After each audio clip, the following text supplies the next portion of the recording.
दोस्तों नमस्कार।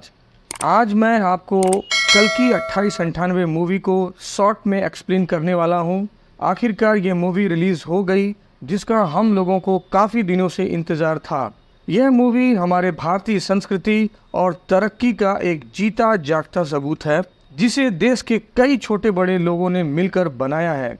ये इंडिया की एक ऐसी फिल्म है जो हॉलीवुड की बड़ी बड़ी फिल्मों को टक्कर दे रही है। इसकी कहानी से लेकर के ग्राफिक्स तक सब कुछ बहुत ही शानदार है। लेकिन जब ये फिल्म आप देखते हैं तो आपको थोड़ा कंफ्यूजिंग भी लग सकता है, इसलिए आप इसकी चिंता मत करें। मैं आपको इस वीडियो में अच्छे से इस कहानी के बारे में एक्सप्लेन करने वाला हूँ। तो चलिए वीडियो को शुरू करते हैं। दोस्तों, यह कहानी शुरू होती है महाभारत के समय की। जब कुरुक्षेत्र की लड़ाई खत्म हो गई थी तो गुरु द्रोण के बेटे अश्वत्थामा ने अपने दोस्त यानी दुर्योधन की मौत का बदला लेने का फैसला करता है और उसके लिए वह पांडवों के सभी बच्चों को मार डालता है। इसके बाद उसने पांडवों के पूरे वंश को खत्म करने की ठानी और अर्जुन के पोते अभिमन्यु के बेटे को मारने की कोशिश की, जो अभी पैदा भी नहीं हुआ था। अश्वत्थामा ने इस काम के लिए ब्रह्मास्त्र नामक शक्तिशाली हथियार का इस्तेमाल किया और उसे अभिमन्यु की पत्नी यानी उत्तरा के गर्भ में छोड़ा। लेकिन भगवान श्री कृष्ण ने अपनी शक्ति से उस अजन्मे बच्चे को बचा लिया। इसके बाद भगवान श्री कृष्ण ने अश्वत्थामा को श्राप दिया। श्राप में भगवान श्री कृष्ण ने अश्वत्थामा को बताया कि वह कभी मरेगा नहीं और सदियों तक दर्द और दुख में भटकता रहेगा। अश्वत्थामा ने उनसे पूछा कि उसे मुक्ति आखिरकार कैसे मिलेगी। इस पर भगवान श्री कृष्ण ने कहा कि जब कलयुग का अंत होगा और जब बुराई अपने चरम पर होगी, तब वे अपने 10वां यानी आखिरी अवतार लेंगे। उस समय एक बुरी शक्ति उनके जन्म को रोकने की कोशिश करेगी और अश्वत्थामा को उस समय उस गर्भ की रक्षा करनी होगी। ऐसा करने से ही उसे मुक्ति मिल पाएगी। इसके बाद भगवान श्री कृष्ण अश्वत्थामा के सिर पर से वह मणि निकाल लेते हैं, जिससे उसे सेहत और शक्ति मिलती थी।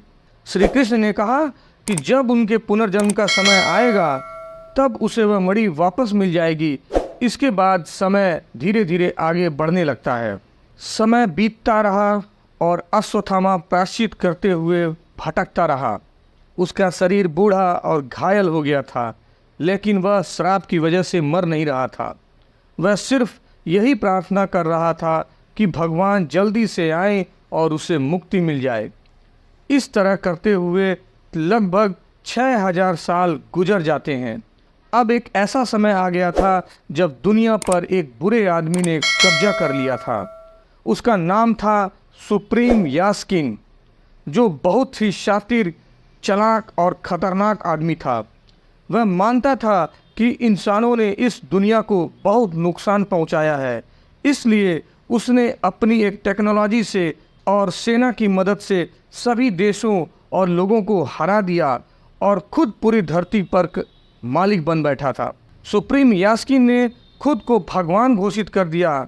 इसके बाद उसने दुनिया के सभी संसाधनों को इकट्ठा करके काशी शहर में एक बड़ा हवाई महल बनाया। इस महल को चलाने के लिए एक खास मुद्रा, जिसे यूनिट्स कहा जाता था, उसकी ज़रूरत पड़ती थी। सुप्रीम यास्किन बहुत ताकतवर था, लेकिन उसे एक बात हमेशा परेशान कर रही थी कि अब वह 200 साल का बूढ़ा हो चुका था और मशीनों के सहारे जिंदा था। उसने पूरी दुनिया पर कब्जा कर लिया था, लेकिन अब वह मौत को हराने के लिए अमर बनना चाहता था। इसके लिए उसने एक मिशन शुरू किया जिसका नाम था प्रोजेक्ट के। प्रोजेक्ट के तहत उसने एक फार्मूला तैयार किया और इस फार्मूला के तहत उसे अमरता का सीरम बनाने के लिए किसी गर्भवती महिला के शरीर में उस सीरम को 150 दिनों तक डालना जरूरी था। लेकिन समस्या यह थी कि दुनिया की हालत इतनी खराब हो चुकी थी कि बहुत ही कम महिलाएं गर्भवती हो पाती थीं और बच्चों को जन्म दे पाती थीं। इसलिए अब कॉम्प्लेक्स में उन लड़कियों पर प्रयोग करना शुरू किया जिनमें बच्चे पैदा करने की क्षमता थी। इन फर्टाइल लड़कियों को लैब में रखा जाता था और उन्हें आर्टिफिशियल तरीके से गर्भवती किया जाता था। फिर उनके शरीर में सुप्रीम का फार्मूला डाला जाता था ताकि अमरता का सीरम तैयार हो सके। यास्मीन ने एक शक्तिशाली फार्मूला तैयार करवाया, लेकिन उसकी वजह से कोई भी लड़की 3 महीने से ज़्यादा प्रेग्नेंट नहीं रह पाती थी। या तो वह लड़की मर जाती थी या फिर उसका बच्चा मर जाता था। सुप्रीम को एक ऐसी महिला की ज़रूरत थी जो कम से कम 5 महीने तक प्रेग्नेंट रह सके, इसलिए वो इस काम पर बहुत ज़्यादा ध्यान दे रहा था। इस काम में सुप्रीम के 2 खास आदमी सबसे आगे थे। एक था कमांडर मानस और दूसरा काउंसलर बानी। बानी सुप्रीम का सलाहकार था और उसे सभी शस्त्रों का ज्ञान था। कमांडर मानस फर्टाइल लड़कियों की तलाश के साथ साथ विद्रोहियों पर भी नज़र रखता था, जो कॉम्प्लेक्स के सबसे बड़े दुश्मन थे। हिमालय के पास स्थित एक गुप्त जगह चंबाला में कुछ लोग सुप्रीम यास्कीन और उसके शासन को रोकने की कोशिश कर रहे थे। उनका यह मानना था कि जल्द ही भगवान का आखिरी अवतार कल्कि जन्म लेंगे और दुनिया को बचाने आएंगे। चंबाला के लोगों के पास अश्वत्थामा के सिर की वह मणि थी और उन्हें यकीन था कि जब कल्कि का जन्म का समय आएगा तब वह मणि चमकने लगेगी। दूसरी ओर कमांडर मानस और काउंसलर बानी को विद्रोहियों की जानकारी थी, इसलिए वो चंबाला को ढूंढने में लगे थे ताकि वो विद्रोहियों को पूरी तरह से खत्म कर सके। इसी बीच एक लैब में चल रहे प्रयोग के दौरान एक महिला प्रेग्नेंट हो जाती है जिसका नाम था सुमति। वह अपनी रिपोर्ट में कुछ खास बातों को छुपा कर रखती है, इसलिए किसी को यह पता नहीं चल पाता। इस तरह कई महीने बीत जाते हैं और उसका बच्चा सुरक्षित रहता है।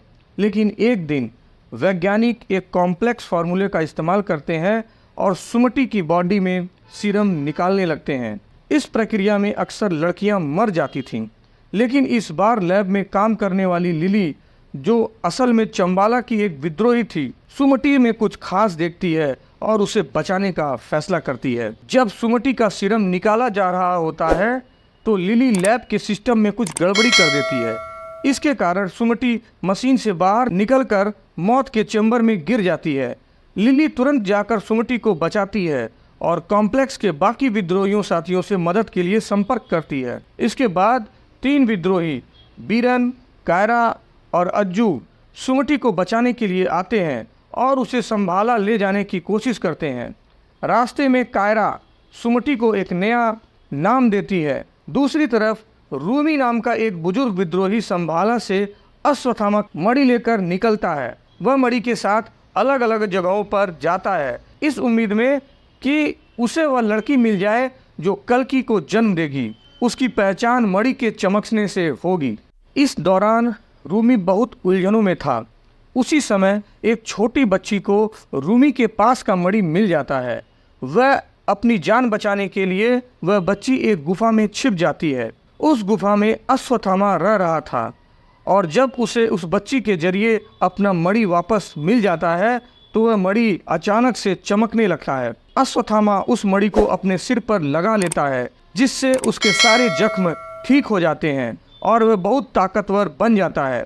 इसके बाद अश्वत्थामा अपने जीवन का मकसद पूरा करने के लिए निकल पड़ता है, यानी कल्कि की मां को ढूंढने के लिए, ताकि वह उसकी रक्षा कर सके। उधर कमांडर मानस सुमति की तलाश शुरू करता है, क्योंकि वह उसके पेट से पूरा सीरम नहीं निकाल पाया था। सुमति को पकड़ने के लिए कमांडर ने उसके ऊपर 1 मिलियन यूनिट्स का इनाम रख देता है। इसी वजह से कई इनाम के लालची लोग उस ट्रक को घेर लेते हैं जिसमें सुमति थी। उसे बचाने के लिए कायरा अपनी जान दे देती है। वीर, अज्जू, सुमति उस जगह पहुंच जाते हैं जहां कल्कि की मां यानी सुमति पहले से मौजूद होती है। अज्जू अपनी मणि की शक्ति से सुमति को महसूस कर लिया था, इसलिए वह उसे बचाने आ गया था। अज्जू सभी सोल्जर से लड़ता है और उन्हें हरा देता है, लेकिन तभी वहां भैरवा नाम का एक बाउंटी हंटर आता है। भैरवा एक बहुत ही कुशल फाइटर था और उसके पास बुज्जी नाम की एक AI सुपर कार थी। भैरवा को कॉम्प्लेक्सन यूनिट्स की ज़रूरत थी, इसलिए वह सुमति को पकड़ने आया था। भैरवा सुमति को पकड़ने की कोशिश करता है, लेकिन अश्वत्थामा उसका रास्ता रोक लेता है। दोनों के बीच एक खतरनाक लड़ाई होती है जिसमें भैरवा हार जाता है। इसके बाद अश्वत्थामा सुमति और रिबेल्स को लेकर के वहां से निकलता है और वे सभी सभा पहुंच जाते हैं। जैसे ही सुमति सभा में कदम रखती है वहां कुछ अच्छी घटनाएं घटित होती हैं। इससे चंबाला के लोग समझ जाते हैं कि भगवान को जन्म देने वाली महिला आ गई है। इसलिए वो सभी सुमति को माँ बुलाने लगते हैं और उसकी सेवा और सुरक्षा करने लगते हैं। इसी बीच काउंसलर बानी को रेगिस्तान में गांडीव धनुष मिलता है जो महाभारत के अर्जुन का था। इस धनुष में तब तक ही शक्ति थी जब तक भगवान का अवतार धरती पर मौजूद था। जब भगवान ने धरती छोड़ दी उस धनुष की शक्ति भी खत्म हो गई थी, लेकिन अब अचानक से वह धनुष फिर से जाग उठता है, जिससे बानी को लगता है कि भगवान फिर से वापस आने वाले हैं। इसके अलावा बानी को कुछ और संकेत भी मिलते हैं। एक ऐसा ग्रह आसमान भी दिखने लगता है जो 6000 साल पहले दिखा था। इन संकेतों से बानी को समझ में आ जाता है कि भगवान के आखिरी अवतार का जन्म होने वाला है और यह अवतार उसी लड़की के गर्भ में है जो लैब से भागी हुई है। रिबेल और अश्वत्थामा उस लड़की की सुरक्षा कर रहे हैं, जिससे बानी और कमांडर मानस को डर है कि अगर कल्कि का जन्म हो गया तो सुप्रीम यास्कीन का शासन खत्म हो जाएगा। इसलिए बानी और मानस जल्द से जल्द उस लड़की सुमति को पकड़ने की योजना बनाते हैं।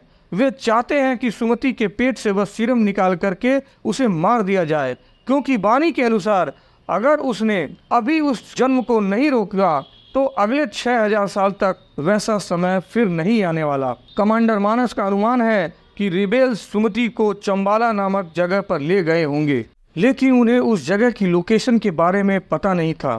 तभी भैरवा वहां आकर उन लोगों को बोलता है कि वह सुमति को पकड़ करके ले आएगा, क्योंकि सिर्फ वही अश्वत्थामा का मुकाबला कर सकता है। इस पर मानस उससे बताता है कि अगर वह यह काम कर दे तो वह उसे एक विशेष सहायता देगा ताकि वह अश्वत्थामा को हरा सके। संभाला जाने के लिए भैरवा एक रिबेल लड़के से झूठ बोलता है कि वह अब उनकी ओर से है। इस झूठे वादे के चलते रिबेल लड़का भैरवा की बातों में आ जाता है और वह उसे चंबाला ले जाता है। वहां पहुंचने के बाद भैरवा उस लड़के को बेहोश कर देता है और अपनी तकनीकी की मदद से अश्वत्थामा का रूप धारण कर लेता है। फिर वह सुमति के पास जाकर उसे बहलाने की कोशिश करता है ताकि वह उसे वहां से निकाल सके, लेकिन तभी असली अश्वत्थामा आ जाता है और भैरवा का रास्ता रोक लेता है। इसके बाद भैरवा और अश्वत्थामा के बीच लड़ाई शुरू हो जाती है। भैरवा इस बार अपनी कार को एक बड़े रोबोट में बदल देता है और अश्वत्थामा को अच्छी टक्कर देता है, लेकिन फिर भी अश्वत्थामा उस पर भारी पड़ता है और उसे हरा करके बेहोश कर देता है। इसी बीच कॉम्प्लेक्शन बाला वहां पहुंच गई, क्योंकि उन्होंने भैरवा को ट्रैक करके उस जगह का रास्ता ढूंढ लिया था। वे वहां की सिक्योरिटी शील्ड को तोड़ करके अंदर घुस गईं। चंबाला की फौज ने उनका मुकाबला किया, लेकिन कॉम्प्लेक्शन के हथियारों के सामने वे ज़्यादा देर तक नहीं टिक पाए और हार गए। फिर मानस ने अश्वत्थामा को बेल्ट से जकड़ लिया और सुमति को पकड़ करके वहां से भागने लगा। अचानक बेहोश भैरवा के हाथ में अश्वत्थामा की छड़ी आ गई, जो असल में महाभारत के कर्ण का विजय धनुष था। इससे भैरवा को होश आ गया और उस धनुष में भी शक्ति लौट आई। दरअसल भैरवा सूर्यपुत्र कर्ण का पुनर्जन्म था, इसलिए जैसे ही उसके हाथ में कर्ण का विजय धनुष आया, कर्ण और उसका हथियार दोनों जाग उठे। महाभारत में अश्वत्थामा और कर्ण दोनों अच्छे दोस्त थे। एक दिन जब कर्ण ने देखा कि अश्वत्थामा को बांध कर रखा गया है तो वह परेशान हो गया। कर्ण ने सुमति को आजाद कर दिया, लेकिन तभी भुज्जी उसे पुकारती है। इस पुकार के बाद भैरवा अपने पुराने रूप में लौट आता है और सुमति को पकड़ करके वहां से भाग जाता है। इसी बीच काउंसलर बानी सुप्रीम यास्कीन के पास जाता है और उसे सुमति के शरीर से निकाले गए एक ड्रॉप सीरम की पेशकश करता है। सुप्रीम ने जब यह सीरम अपनी बॉडी में डाला तो वह काफी जवान और ताकतवर हो जाता है और अर्जुन का गांडीव धनुष भी उठा सकता है। इस धनुष को कोई भी चला सकता था। सुप्रीम ने इसलिए उठा पाया क्योंकि उस सीरम में भगवान का अंश था। अब सुप्रीम यास्कीन ने खुद सुमति को पकड़ने का फैसला लेता है ताकि वह उसकी बॉडी से पूरा सीरम निकाल सके और अमर तथा महाशक्तिशाली बन सके। इस कहानी को अगले पार्ट में दिखाया जाएगा। अगर आपको ये वीडियो पसंद आया हो तो इसको लाइक और शेयर करें और हमारे इस चैनल को सब्सक्राइब करना ना भूलें।